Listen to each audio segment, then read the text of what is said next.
Selamat pagi. Nama saya Muhammad Fadi Ismail bin Mansur. Nombor matrik saya 10 DLS 21F 20 10. Saya akan menerangkan pengenalan tentang perpaduan masyarakat menerusi kebudayaan.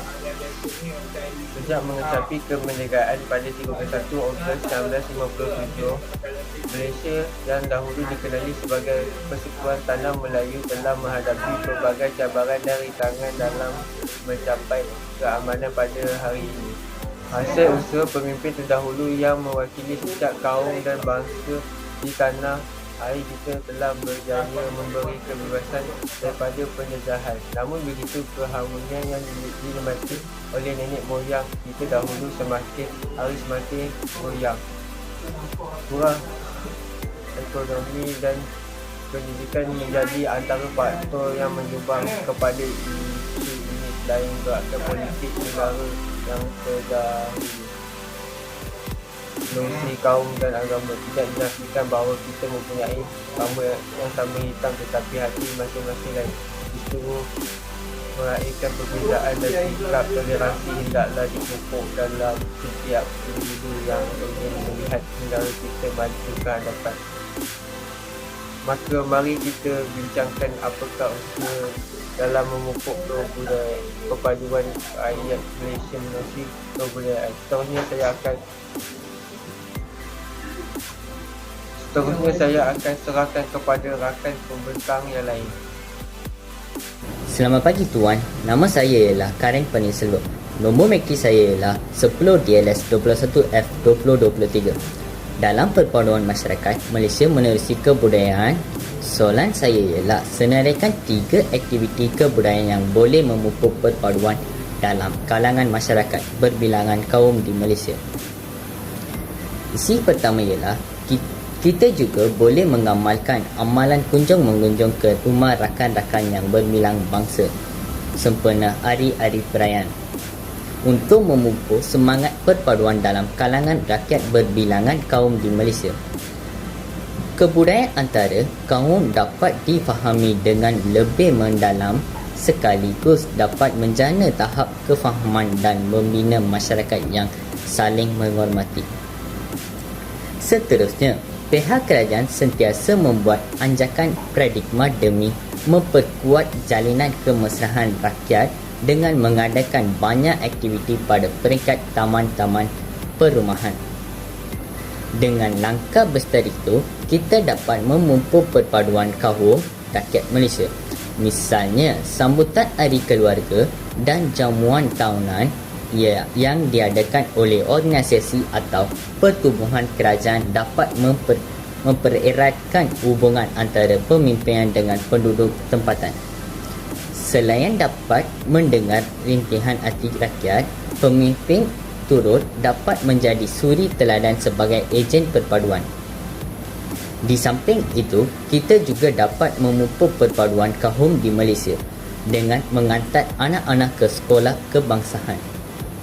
Dengan cara ini, kita akan dapat melahirkan pemuda-pemuda yang tidak mempunyai masalah perhubungan dan pergaulan antara kaum yang berlainan. Pergaulan mesra dan semangat bersatu padu yang dijalin ini sudah mampu menjadi tiang kukuh untuk membuktikan bahawa rakyat Malaysia patuh pada rukun negara. Sekian, terima kasih. Sekian, terima kasih Tuan. Soalan seterusnya pembentangan oleh ahli kumpulan saya. Menerusi kebudayaan. Soalan yang ketiga tentang terangkan bagaimanakah aktiviti kebudayaan boleh menjalinkan perpaduan antara kaum. Yang pertama adalah aktiviti kebudayaan juga mampu menjalinkan perpaduan antara kaum di Malaysia. Contohnya menyambut setiap perayaan kaum yang ada di Malaysia sebagai tanda hormat, serta dapat mengukuhkan perpaduan di negara Malaysia dan mewujudkan Malaysia yang harmoni dan sejahtera. Yang kedua adalah aktiviti kebudayaan dapat menjalinkan perpaduan antara kaum seperti sambutan Hari Kemerdekaan yang diraikan oleh semua kaum pada setiap tarikh 31 Ogos 1957 yang mana dihimpunkan setiap tahun, dan pemakaian pakaian kebudayaan oleh seluruh kaum dan etnik dari seluruh Malaysia bersama-sama meraihkan sambutan Hari Kemerdekaan dengan penuh gembira dan mengucapi keamanan berkat pengorbanan perjuangan tokoh-tokoh dan pejuang-pejuang kemerdekaan. Selamat sejahtera. Nama saya ialah Sastidian Analaki Saravanan, nombor matrik 10DLS21F2021. 3 faktor yang meningkatkan semangat patriotisme dalam bidang kebudayaan ialah menghargai sejarah dan tokoh negara. Dengan mempelajari sejarah bermula dari bangku sekolah, kita boleh memupuk dan meningkatkan semangat patriotisme dalam bidang kebudayaan. Faktor kedua ialah menyertai program kenegaraan. Dengan menyertai program ini, orang ramai boleh mendapat pengetahuan tentang sejarah kita dan pada masa yang sama, mereka juga boleh meningkatkan hubungan silaturahim antara satu sama lain. Faktor ketiga ialah menyertai majlis rumah terbuka. Menyertai majlis rumah terbuka ini boleh meningkatkan semangat patriotisme dalam kalangan masyarakat kita, terutamanya golongan remaja. Hal ini dapat mewujudkan penjanaan nilai-nilai positif patriotik dalam individu untuk mempertahankan semangat nasionalisme. Terima kasih kepada rakan pembentang saya tadi.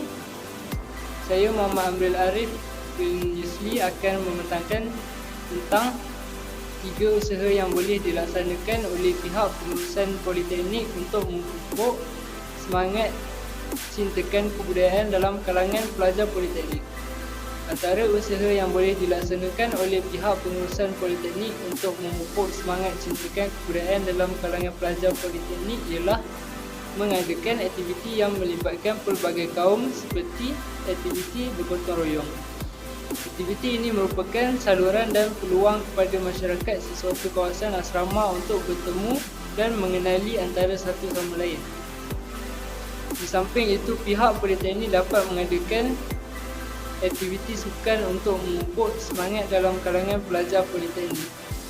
Hal ini kerana aktiviti sukan ialah medan pertemuan kaum yang semula jadi kerana penyertaan dalam aktiviti sukan tidak mengambil kira aspek kaum. Akhir sekali, pihak politeknik dapat mengadakan aktiviti kebudayaan seperti malam kebudayaan. Hal ini dapat memupuk pelajar di politeknik tentang kebudayaan masing-masing.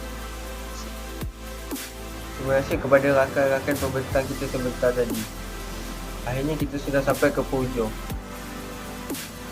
Maka kesimpulan kepada topik yang kita bincang tadi ialah dalam menghadapan masa hadapan yang menyajikan pelbagai cabaran di luar jangkaan kita, kita mestilah menyediakan payung sebelum hujan supaya kita tidak ditimpa malang yang tidak diduga, seperti kata pepatah, sudah terhantuk baru nak sengaja.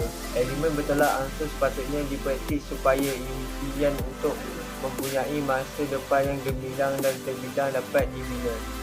Mesti hanya semangat perpaduan di negara kita hendak dipertahankan kebudayaan oleh semua kaum demi negara yang tercinta dan dapat menyambung objektif negara yang tercinta.